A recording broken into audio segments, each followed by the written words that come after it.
2026 FIFA বিশ্বকাপের উদ্বোধনী match হবে যে মাঠে, সে মেক্সিকো সিটির আজতেকা স্টেডিয়াম প্রতি বছর 10 ইঞ্চি পর্যন্ত মাটিতে দেবে যাচ্ছে। মার্কিন মহাকাশ সংস্থা নাসার এক প্রতিবেদনে এই তথ্য উঠে এসেছে। বিশ্বকাপ শুরুর মাত্র কয়েক সপ্তাহ আগে এই তথ্য ফুটবল কর্মকর্তা ও সমর্থকদের মধ্যে উদ্বেগ তৈরি করেছে।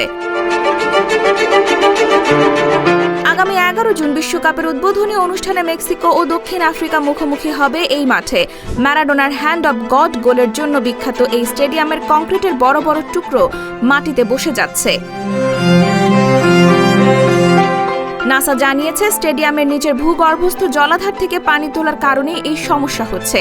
শুধু স্টেডিয়াম নয়, মেক্সিকো সিটির বেশিরভাগ এলাকায় প্রতি মাসে প্রায় আধা ইঞ্চি করে দেবে যাচ্ছে।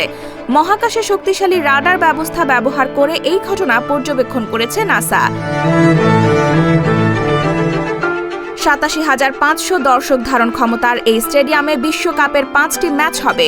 ভূগর্ভস্থ পানি উত্তোলন কমাতে ও স্টেডিয়াম দেবে যাওয়ার গতি ধীর করতে কর্তৃপক্ষ কোনো বড় পদক্ষেপ নেবে কিনা তা এখনো স্পষ্ট নয়।